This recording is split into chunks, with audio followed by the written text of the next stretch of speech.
অথচ এই যুদ্ধবিরতি লেবানন সহ কার্যকর হবার কথা, কিন্তু সেখানে ইসরায়েল এখন সমস্ত শক্তি প্রয়োগ করছে দক্ষিণ লেবাননে। কেন?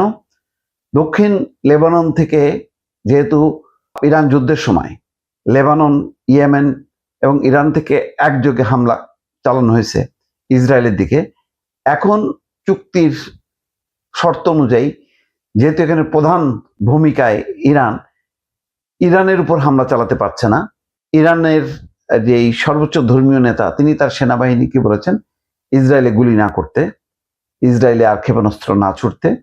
সুতরাং এখন ইসরায়েল, তার তো রক্তের মধ্যে হচ্ছে যুদ্ধের নেশা, মানুষ মারার নেশা, রক্তের স্বাদ পেয়েছে ইসরায়েল এবং তার নেতা বেনিয়ামিন নেতানিয়াহু। সে এখন ওই চুক্তিকে অগ্রাহ্য করে, উপেক্ষা করে সে লেবাননে হামলা চালাচ্ছে। সে বলতে চাইছে যে না, ইরানের সাথে তো মানে আমাদের এখন সমস্যা নেই, বা আমরা যুদ্ধবিরতি মেনে চলছে, কিন্তু আমরা লেবাননকে ছাড় দেব না, ইয়েমেনকে ছাড় দেব না।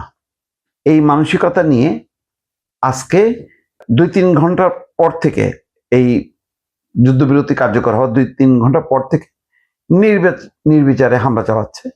বলা হচ্ছে লেবাননের বিভিন্ন এলাকায় ইসরায়েলের হামলায় কমপক্ষে 89 জন নিহত, 8 শতাধিক মানুষ আহত হয়েছে।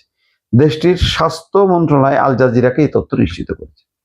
যুক্তরাষ্ট্র এবং ইরানের মধ্যে যুদ্ধবিরতি চুক্তির কয়েক ঘন্টা পর বুধবার বৈরুতে এই ভয়াবহ হামলা চালানো হয়। লেবাননের পার্লামেন্টের স্পিকার নাবিহ বেরি নির্বিচারে এই হামলাকে পূর্ণ মাত্রার যুদ্ধাপরাধ বলে মন্তব্য করেছেন। নাবিহ বেরি বলছেন যে বৈরুতের দক্ষিণ শহরতলি, বেকা উপত্যকার বিশাল এলাকা, মাউন্ট লেবানন, সিদন এবং দক্ষিণ লেবাননের বেশ কিছু গ্রামে হামলা চালিয়েছে ইসরায়েল।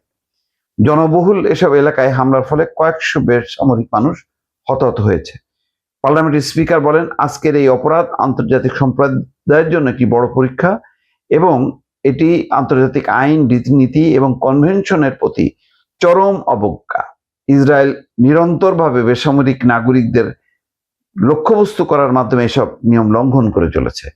ইসরায়েলের এই ব্যাপক বিমান হামলার আগে হিজবুল্লাহ কর্মকর্তারা বলেছিলেন তারা যুক্তরাষ্ট্র এবং ইরানের মধ্যকার যুদ্ধবিরতির প্রতি শ্রদ্ধাশীল এবং ইসরায়েলে হামলা স্থগিত রেখেছে।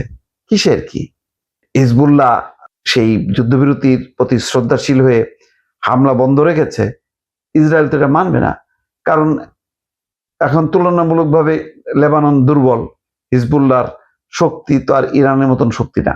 সুতরাং এখন তারা পেয়ে বসছে এবং সেখানে তারা ভয়ঙ্কর হামলা চালাচ্ছে। হিজবুল্লাহর এই ঘোষণা সত্ত্বেও ইসরায়েলের বিমান বাহিনী মাত্র 10 মিনিটের ব্যবধানে বৈরুত সহ লেবাননের বিভিন্ন এলাকায় 100টি বিমান হামলা চালাচ্ছে। চিন্তা করেন, 100 বার যদি বিমান হামলা চালায় মানুষের কি অবস্থা। তেহরান বলে আসছে লেবানন ফ্রন্ট এই যুদ্ধবিরতির আওতায় রয়েছে, যদিও তা নাকচ করে দিয়েছেন ইসরায়েলের প্রধানমন্ত্রী বেনিয়ামিন নেতানিয়াহু।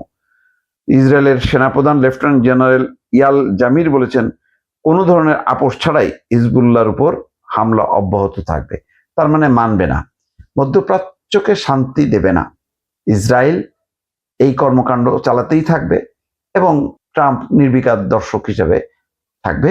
সে কোনো রকমে এখন ইরানকে ছাড় দিয়েছে, কিন্তু হয়তো আবার শক্তি সঞ্চয় করে ইরানের উপরও আঘাত হানতে পারে। দর্শক।